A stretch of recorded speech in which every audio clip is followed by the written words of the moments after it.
આ છે ગુજરાતનો એકમાત્ર દરિયા વચ્ચે આવેલો ટાપુ શિયાળ બેટ। આજે લોકસભાની ચૂંટણીને લઈને અમારા રિપોર્ટર મનીષ કુમાર એમ મહેતા શિયાળ બેટ ટાપુ પર પહોંચ્યા હતા।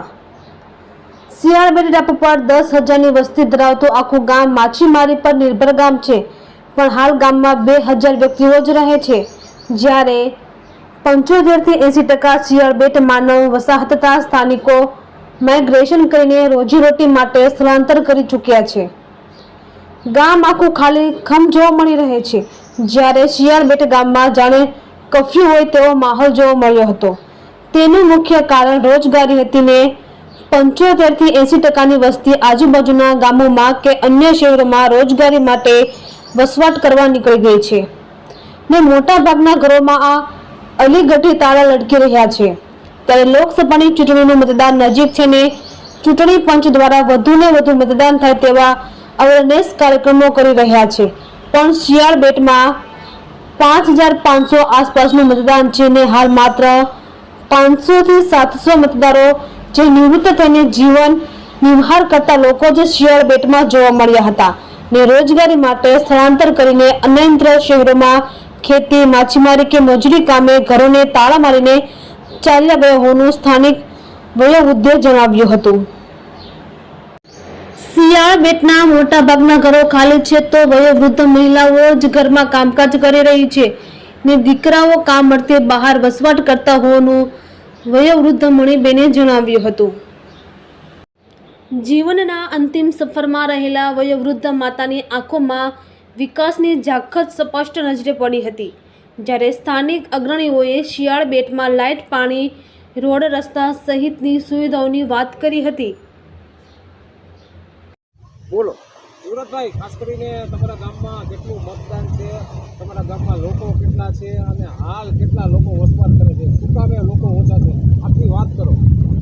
મારું નામ જીવરાજ ગુજરિયા છે। અમારા ગામની વસ્તી અંદાજે 12 થી 13,000 છે અને અમારા ગામનું મતદાન છે 5,500। ખાસ કરીને જોઈએ તો અહીંથી લોકો સ્થળાંતર થઈ જાય છે મજૂરી કામ માટે। કોઈ જાફરાબાદ વયા જાય, કોઈ ખેતીવાડીના આજુબાજુના ગામડે વયા જાય। ખાસ કરીને આપણે જોઈએ તો અત્યારે સ્થાનિક રીતે શિયાળ બેટની અંદર માણસો રહેવાવાળા અત્યારે 1,500 થી 2,000 માણસો રહે છે અને આમ સ્થાનિક અત્યારે આમ ખાલી શિયાળ બેટનું આપણે વોટિંગની ગણતરી કરીએ તો 500 જેવું થાય। બાકીના જે મતદારો છે એ સ્થાનિક રીતે સ્થળાંતર થઈ જાય છે, જાફરાબાદ છે, કોઈ આજુબાજુના ગામમાં મજૂરી કામ માટે સ્થળાંતર થઈ જાય છે।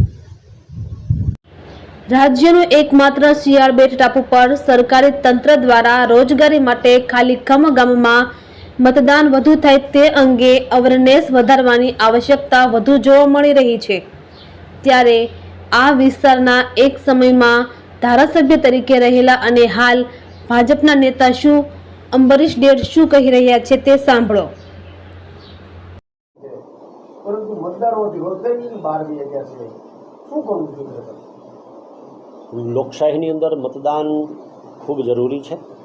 લોકશાહી ચૂંટણીનું સૌથી મોટું પર્વ છે એવું કહી શકાય મતદાને।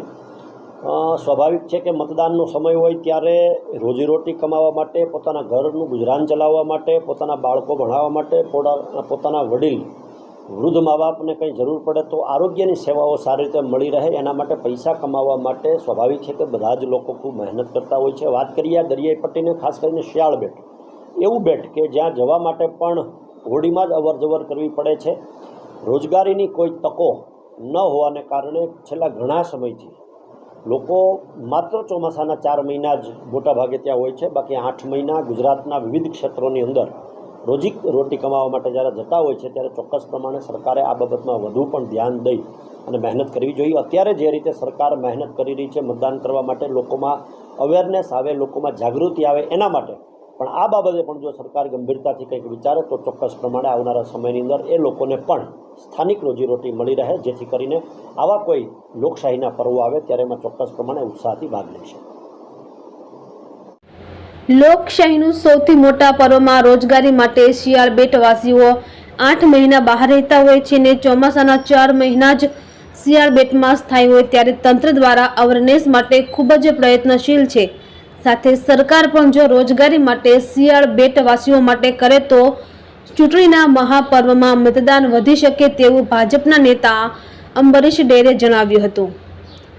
જ્યારે સતત મતદાન જાગૃતિ અંગેના કાર્યક્રમો કરીને મતદાન વધારવા માટે ખુદ જિલ્લા વહીવટી વડા શિયાળ બેટ અને માછીમારો સાથે મતદાન જાગૃતિની બેઠકો કરી હોવાનું રાજુલાના પ્રાંત કલેક્ટર ડોક્ટર મેહુલ કુમાર બરાસરાએ જણાવ્યું હતું.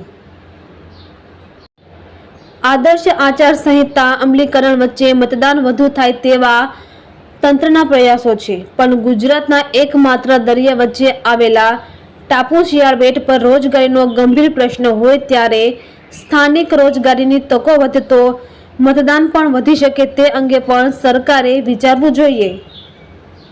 રિપોર્ટર મનીષ મહેતા, રાજુલા. પ્રબંધ શિયાળ બેટ છે ત્યાં અત્યારે સ્થિતિ બહુ વિકટ છે. હાલ મતદારો પૂરતા જ નથી જોવા મળતા.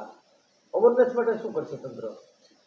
માનનીય કલેક્ટર સાહેબ અમરેલી તથા જિલ્લા વિકાસ અધિકારી સાહેબ અમરેલીના માર્ગદર્શન હેઠળ જ્યારથી ચૂંટણી પ્રક્રિયા જાહેર થઈ છે ત્યારથી સતત ટર્નઆઉટ ઇમ્પ્લિમેન્ટેશન પ્લાન અંતર્ગત મતદાન જાગૃતિ વધે અને આગામી લોકસભા ચૂંટણીમાં વધુમાં વધુ લોકો મતદાન કરે એ માટે દરેક ગામમાં જાહેર કાર્યક્રમોનું આયોજન કરવામાં આવેલું છે. ચુનાવ પાઠશાળા તરીકે જે ઓળખાય છે, જેમાં બૂથ લેવલ પર BLO, શિક્ષક અને ગામના સસ્તા અનાજના દુકાનદાર, MDM સંચાલક તેમજ અન્ય ભાઈઓ તથા બહેનોને બોલાવી એક ચુનાવી પાઠશાળાનું આયોજન કરી તમામ લોકોને મતદાન જાગૃતિ માટે મતદાન કરવા માટે અપીલ કરવામાં આવે છે. આ બાબતે અગાઉ પણ માનનીય કલેક્ટર સાહેબ અમરેલી દ્વારા રૂબરૂ શિયાળબેટ ખાતે મુલાકાત લઈ અને ત્યાંના હાજર લોકોને આગામી ચૂંટણીમાં મતદાન કરવા માટે જાગૃત કરવામાં આવેલા છે. આ સિવાય 2 દિવસ અગાઉ ફિશરમેન્સ વોચ ગ્રુપની બેઠક જાફરાબાદ ખાતે યોજાયેલી હતી. તેમાં પણ મેં પોતે હાજરી આપી અને માછીમાર એસોસિએશનના પ્રતિનિધિઓને 7 તારીખે તમામ માછીમારો પોતાની બોટ બંધ રાખીને પણ મતદાનની પ્રક્રિયામાં ભાગ લે એ માટે અપીલ કરેલી છે.